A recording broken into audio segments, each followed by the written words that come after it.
Сәлем достар, әлемде сан түрлі жәндіктер, құстар мен жануарлар бар. Адам өмірі үшін тек қана табиғаттың емес, жануардың да алар орны ерекше. Қысы жаурасаң тоның, жүрерге көлігін, ішерге асың болып отырған жануарлар әлеміне бір көз жүгіртіп қайтайық. Бұл ешкінің құлақтарына не болған? Неге адамдар пілдің үстінде секіріп жатыр? Аузы жараланған кер енді қалай су ішеді? Қазақстанда адам тәрізді қасқыр табылды ма? Сіздермен бірге Пазл арнасы. Бүгін камераға түсіп қалған жануарлар әлеміндегі ерекше жағдайларды көрсететін боламыз.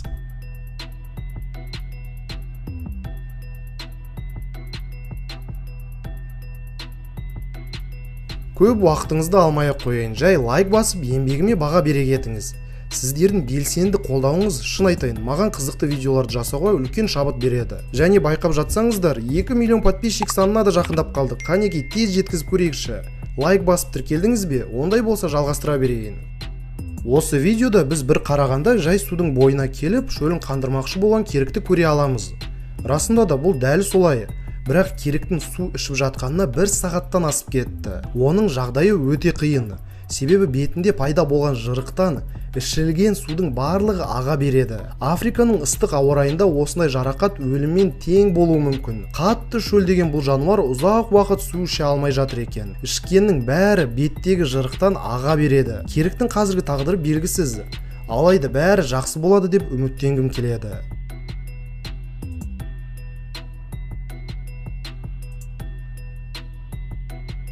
Бельгиялық волонтерлардың қолына осындай шотландық пони түсті. Понидың тұяқтарын ешкім туылғаннан бері түземепті. Салдарынан ол осындай халде жарты өмірін өткізді. Ұзын тұяқтарымен ұзақ уақыт жүрген понидың буындары да қисайып кеткен. Қорқынышты тұяқтары кесіліп, бірнеше аптаға созылған емнен кейін пони ашық алаңда еркін шаба бастады.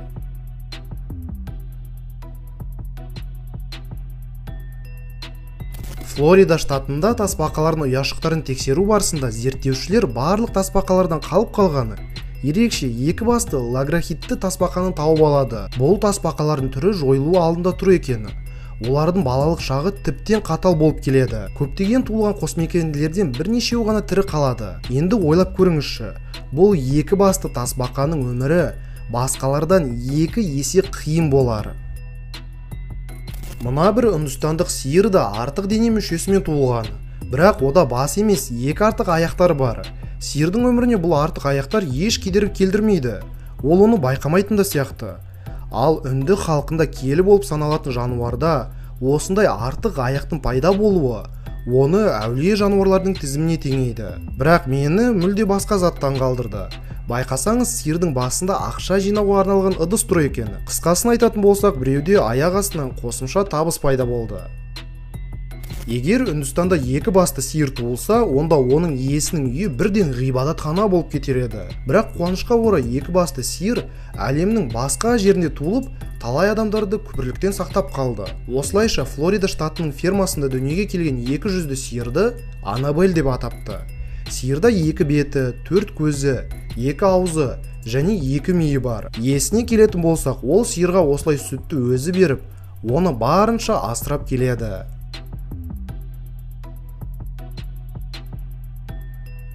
Бұл Симба есімді ерекше жаратылыс нубиялық ешкінің түрі.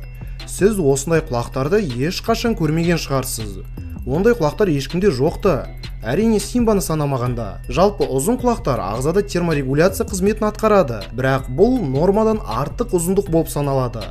Ешкінің құлағы 48 сантиметрге тең.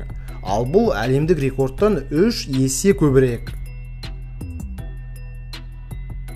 Ал мына видеодағы бұғының денесіндегі жаман өскіндер папиллома вирусынан пайда болған тері фибромалары. Соңғы кезде ормандарда жиі осындай жануарларды байқасақ болады. Не дегенімен денеде ірі папилломалардың қаптап кетуі қиын жағдайы.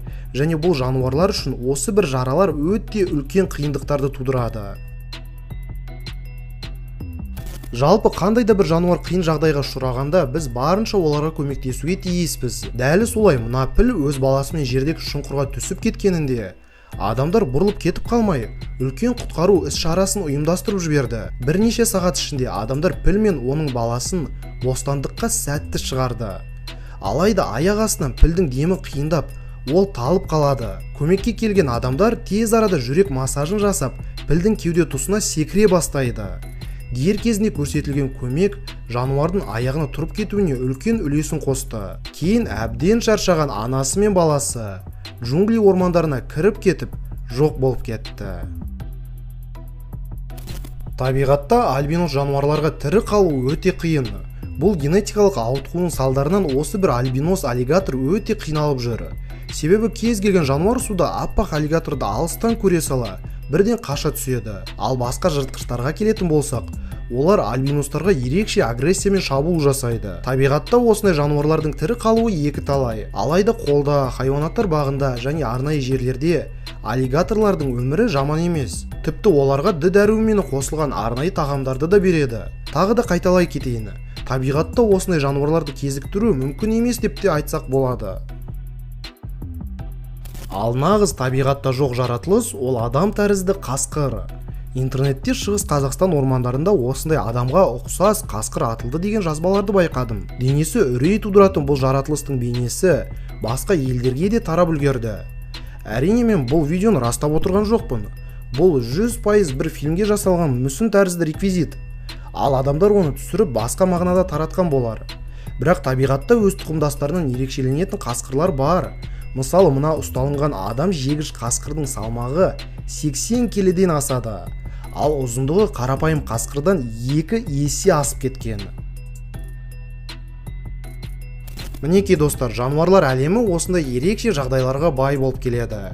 Егер қаласаңыз, осындай видеоның екінші бөлімі шығады. Ол үшін жай ғана лайк басып, арнаға тіркеле отырыңыздар. Және видеоларымызды өткізіп алмас үшін қоңыраушаға басып қойсаңыз да болады. Сонымен қатар жануарлар жайында видеоларға қызығатын жандар үшін мен арнайы плейлист жасап қойғанмын. Міне дәл қазір экранда шығып тұр. Ол жерге кіріп, сіз біздің жануарлармен байланысты барлық видеоларымызды көре аласыздар. Ал видеомызды осы сәтке дейін көрген адамдарға алғысым шексіз. Бүгінге осы пазлға жазыл.